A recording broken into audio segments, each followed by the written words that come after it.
Good morning from Indian Creek. The chicks came in today looking pretty healthy. One dead and one really weak. Uh, but that's kind of to be expected, when they ship across the country. Meat birds. Meat birds, boys and girls. But we got them some electrolytes and some antibiotics in their first taste of water. They're just madmaning it. They've been jumping up in the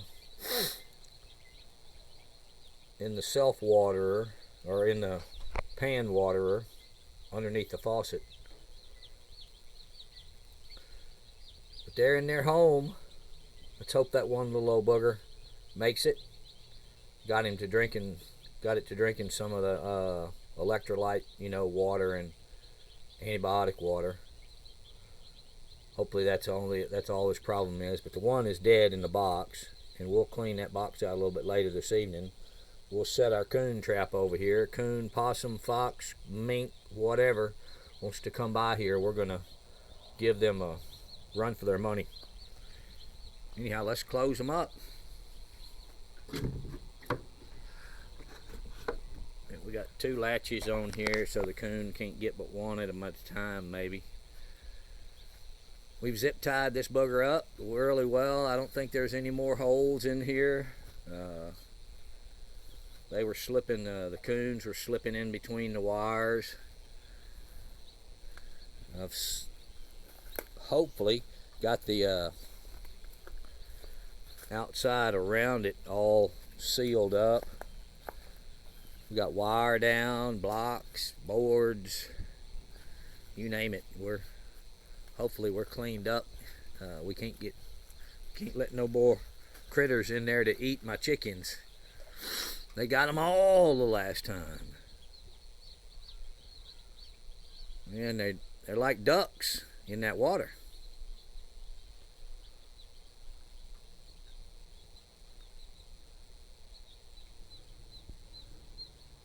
Never seen chickens jump in the water pan before like that. Well, they've been on the road for a few days, so. Alrighty then. Hey, we're gonna do a little tour. Man, things are looking good here at the farm. Here at the place, I call it a farm. It's really just my home. How I like to live. Let's see if we can get this gap gate closed over here.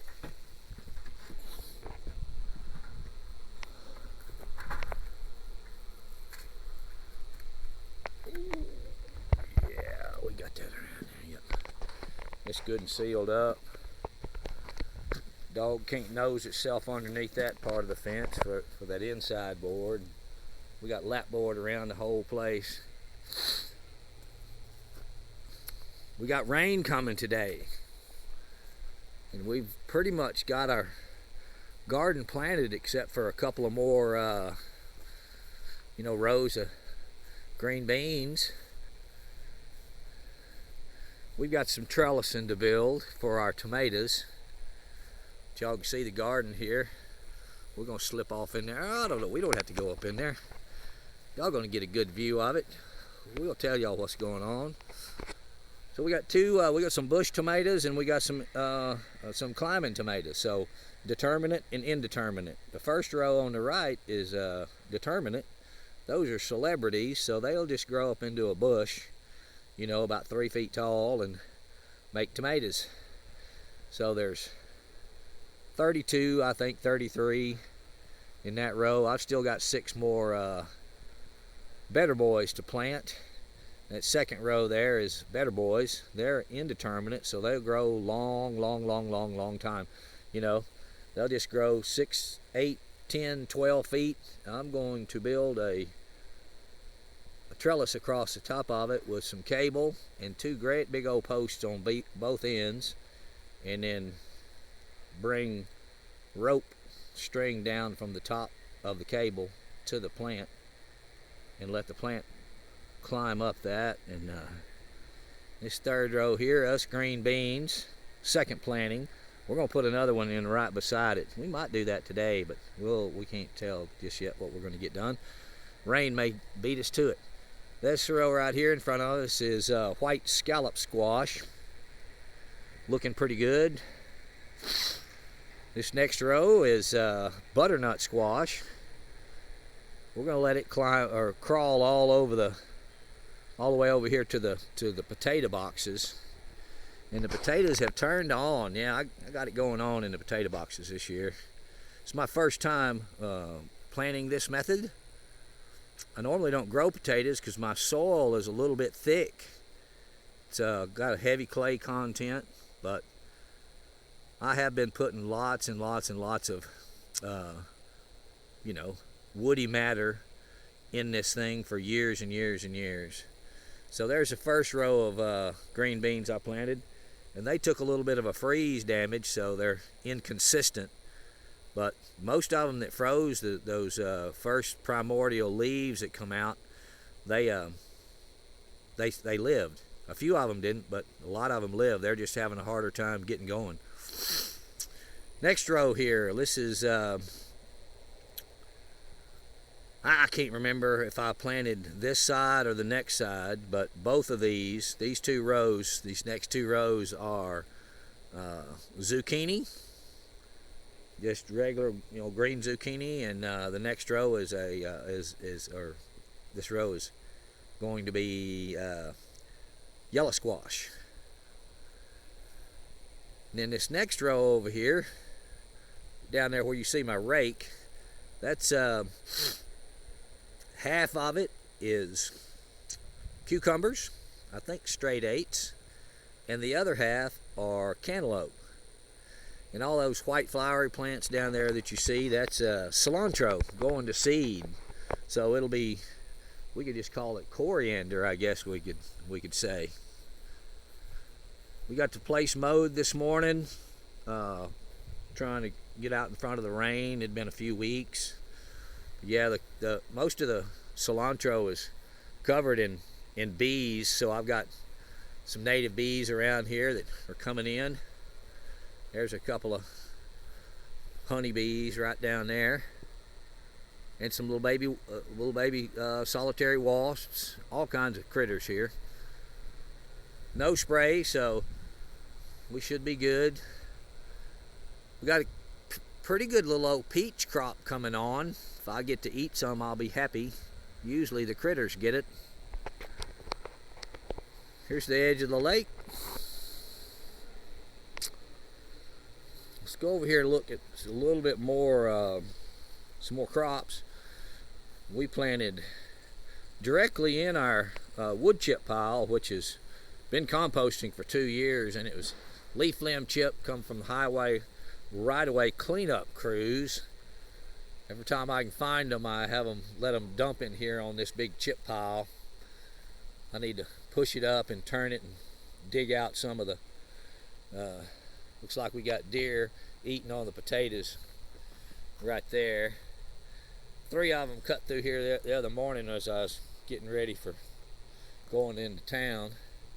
And our carrots are looking pretty good.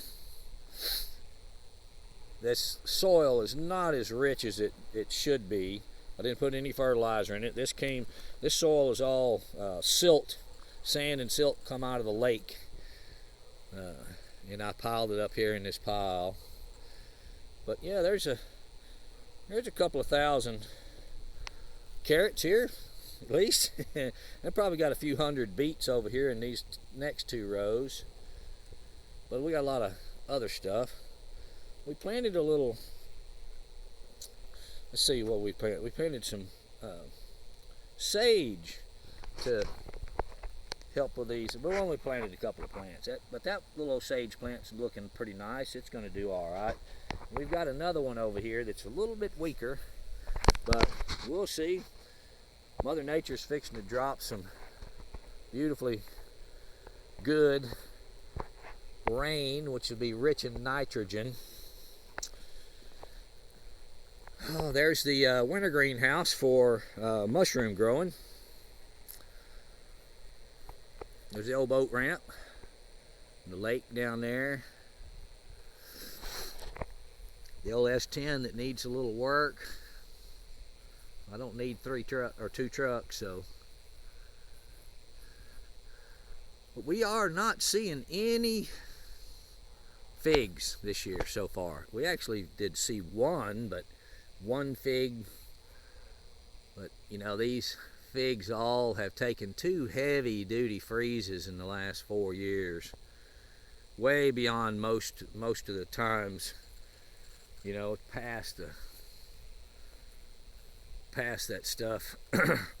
9 degrees and then 12 degrees, that's just not normal for East Texas. But these trees, oh, I tell you, maybe I'll take it back. I might see the beginnings of a fig right there. Normally, I guess I eat them in June, so it's still plenty of time. This big old fig tree is usually a fine producer as this one over here. I've got 10, 12 figs on the property.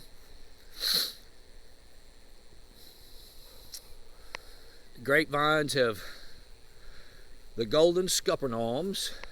They're in the muscadine family.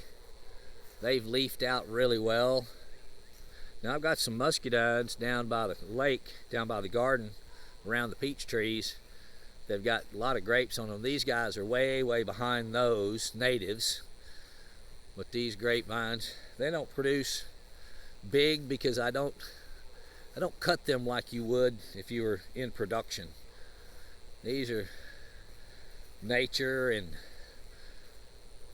hiding, fence hiding, long climbing. I put in 14 vines many years ago, and they are doing their thing.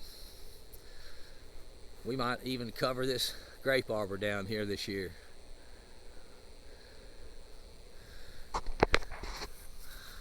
My buddy Chandler got to come back pretty soon and get the rest of his hoops. Why not? Let's run in the mushroom house. I'm afraid I'm not going to have a crop for this weekend. They're iPhopod and mist. There we go. Mister's running. It's nice and cool in here.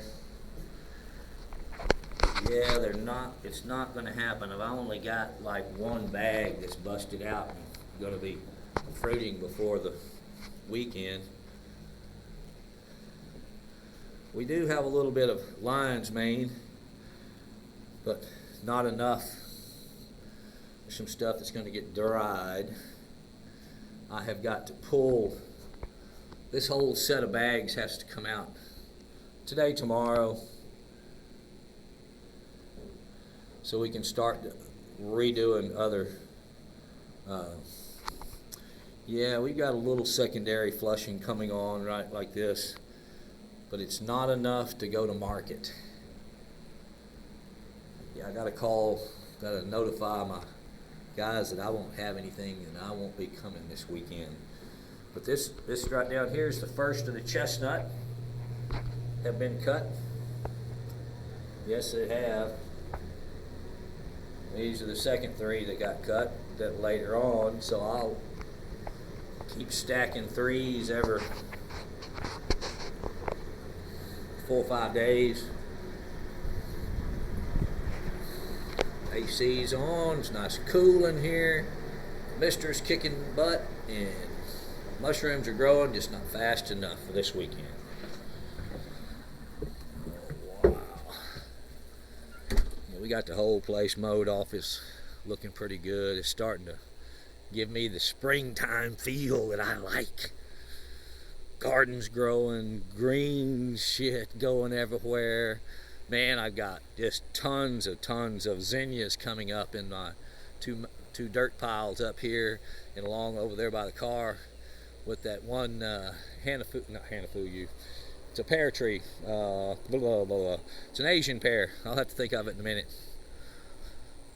Let's slip by our wood pile over here and go finish up looking at the shiitake logs. We got some excellent, badass desks and tabletops here in these 10-foot pieces of sycamore. They're ready to work. I'm ready to build somebody a table. Anybody want a table? Talk to RBP at Indian Creek. The Buddha, the Tarzan, whatever you want to call me, just pay me to build you a table. All right, here, let's go slide in. Next, this house is a regular fruiting house, but it'll work just fine as a colonization house. So here's our shiitake logs, and some of them are in front of the others. Obviously they are. They've been done at a different time. And we got some popcorning going on. You can see that bubbling up there, and yep, got us a nice run going, and this should keep me stocked in shiitake for a good number of months. Alright, let's back out. We need a new AC unit in this. We need to sell some more mushrooms, folks. Buy some more equipment, sell some more mushrooms, and buy some more equipment, sell some more mushrooms. Here's the north side of the property, down by the lake. Got cypress trees down in the water, looking good. We got cannas coming up. We got all kinds of goodness on this side over here. This is where the deer slip in. But hey, it's been great walking around with you guys. Hope to see some of y'all here in the future. Take care.